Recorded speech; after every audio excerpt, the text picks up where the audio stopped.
Okay, so this is the last video in my Sacred Beasts project.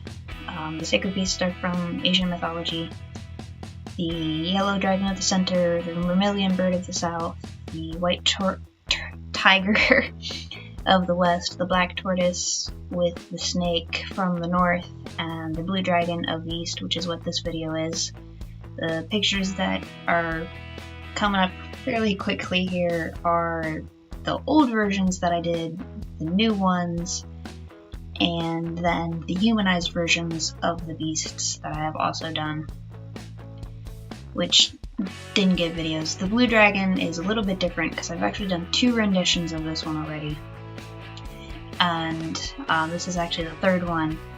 It's the only one so far that I've actually made 3 of.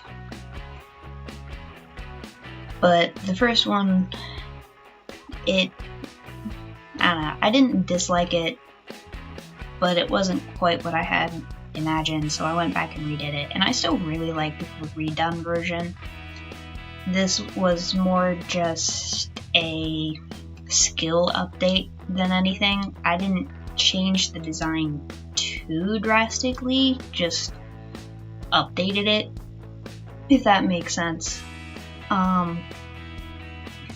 I changed how the horns look, I changed the length of the body, I remembered to give him his hind legs, which is something I forgot in the last picture. I changed the coloring slightly, as well as how the belly looks and the tail. Did a lot more with the shading and the coloring than I did before, as well as the background. I still like the previous one. It's not scary to look at like the other ones that I did for the Sacred Beasts, but it's not where I am anymore.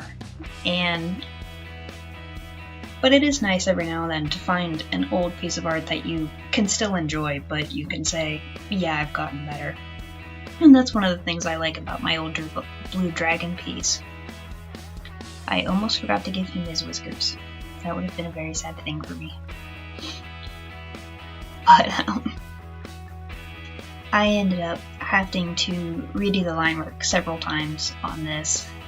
One of the things that has been a reoccurring thing that I've mentioned is I'm trying to improve myself as well as my skill. When I say that, I'm referring to the fact that a lot of times I would kind of go, oh, this is, starting to take a while, that's good enough, let's move on. I'm trying to stop doing that and actually, I'm gonna get this to look the way I want it to, even if it takes me an extra 2 hours.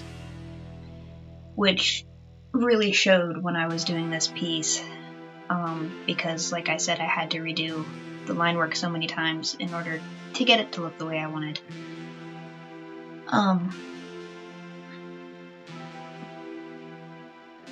I was going to say something, but just the concept of that's good isn't good enough, I suppose, is what I'm going for. I want it to look good. I don't want it to look like I got bored with it.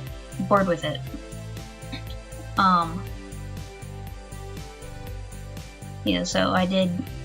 Normally, one of my drawbacks was that, I've already done the coloring, or I've started the shading, and I found something wrong, and it's like, I don't want to have to go back and redo all of the coloring and shading because I have to fix this entire middle section of the line work. And, as you kind of have to get over it and go back and fix the line work, which I did end up doing. Several times in this picture. Luckily, I managed to get pretty much all of the fixing out of the way before I did start shading, which I'm very happy about with this picture, but I did actually convince myself. I didn't convince myself, but I pushed through it and went past the I don't want to, and actually did it. There were a few times I forgot to hit record, And that was fun. I didn't miss much of it. It was just like little things here and there. I think the longest section that I ended up missing was only about 4 minutes of work, which is like nothing when you've sped up 20 hours. This is where I went back and completely redid everything but the head. It took me 2 hours to completely redo the line work. I think it was something like 2 hours. I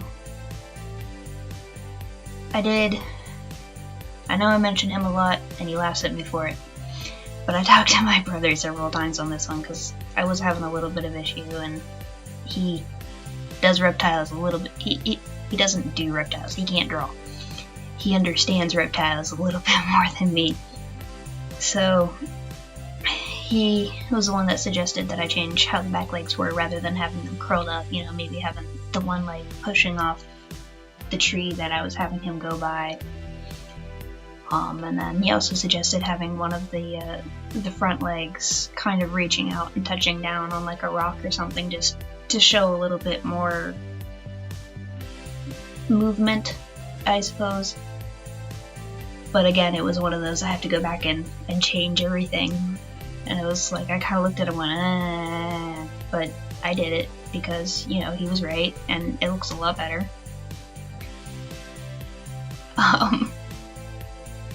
But yeah, I think having someone having a pair of fresh eyes, whether it's a family member or a friend, is always a good thing. I mean, you may not always like what they have to say, trust me, but having that different perspective is helpful. So if my recommendation, if you can, always, even if they're not an artist, I mean, like I said, my brother can draw a stick figure, that's about it. Just having someone else who can see it and go, oh, well, I like this, but this looks weird. It gives you an idea of kind of what's happening. This four-paw claw thing, it kept looking like one of those creepy old hag hands. I did finally get it to something I liked.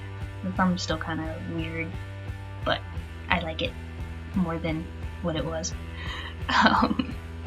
But overall I had a lot of fun with this, even with the annoyances of redoing the line work.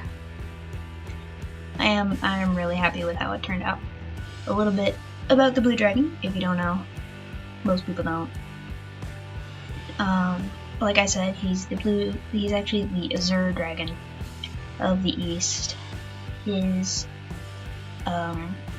season is spring, and his element is wood, which is why I give him like the branch-like antlers, and his legs are the wooden brown. But in the picture, I was just gonna have him be going through like forests, so it was just gonna be like, a bunch of normal trees and stuff. And then I'm like, he's the dragon of the East, Japan and stuff like that. That's why I drew him as a worm dragon. So I'm like, you know what? I'm gonna draw cherry trees with their cherry blossoms, and it's gonna be pretty. I've never drawn a cherry tree before, so it was interesting. I had some fun playing around with the belly to try and get it to be a little bit less flat looking, so I played around with that for a while. I did eventually end up getting this kind of cool silvery blue. One of the ideas was just to make it look like it was a wood plated belly, but it didn't look right. So I just went with the what I eventually got. I play with it a little bit more after this, I think.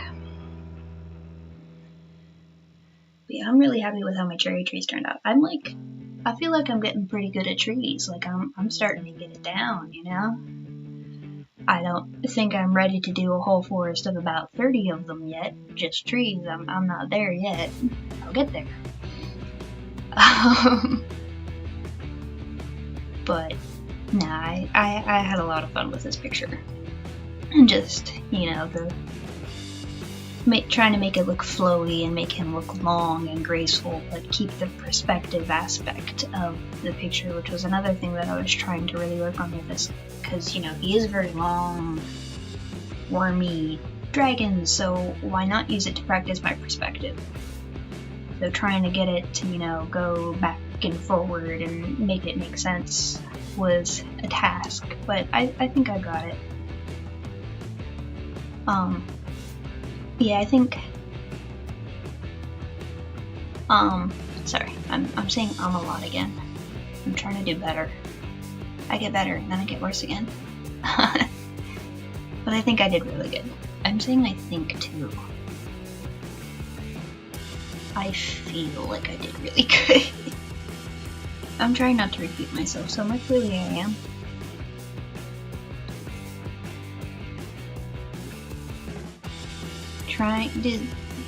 At one point, I almost ended up, it almost looked like the foot was part of the tree. But I'm pretty sure I managed to fix it. But, yes, overall, and as I said, I'm very happy with this picture and very happy with my trees and my dragons. One of the things that my brother said when he was looking at it after I finished the whole thing is it looked like I had done the dragon in pencil, scanned it and put it in, and did the background digitally. And I can kind of see where he was coming from. I'm not sure if I see pencil dragon, maybe digital pencil, but not like straight up pencil. But, you know, if you think you agree with him, then let me know.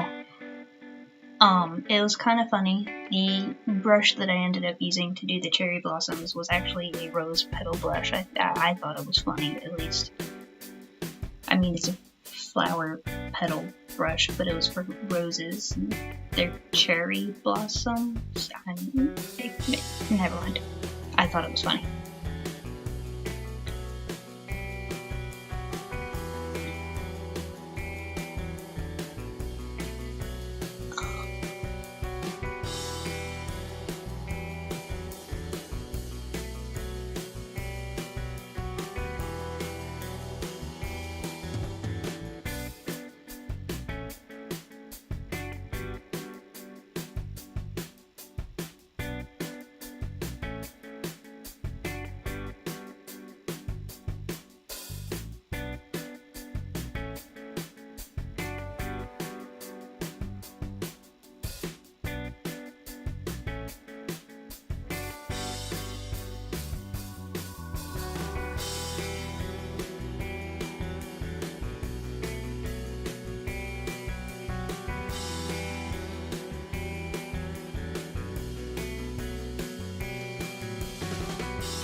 I was having a bit of trouble with cherry tree blossoms and not letting them all mesh in together, like the front tree and the back tree.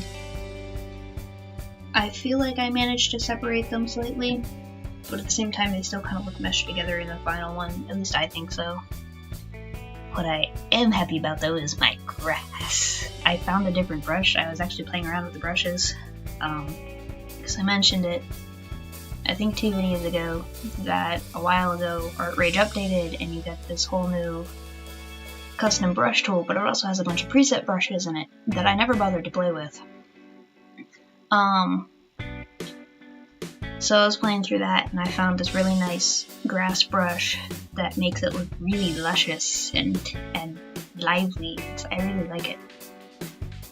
It's probably already passed, but at one point I ended up clicking a button and it changed my cursor to look like the actual tool, like it turned into a crayon, and I had to pause the recording and I spent like 10 minutes trying to figure out what button I pushed so I could turn it back, and I ended up finding all of the short keys because I don't read instructions, so I didn't know what any of the short keys were, but now I know all the short keys, and I figured out that I have a flip button where I can flip it horizontally and vertically, which makes me really happy. So again, here's the second drawing of the blue dragon, and then the new one. And it's a bit of a difference, if I say so myself. And then the human version of the Blue Dragon, and that's it for my Sacred Beast series. So yeah, I think there's still one more week of 2017, and then it'll be the next year. So see you next week.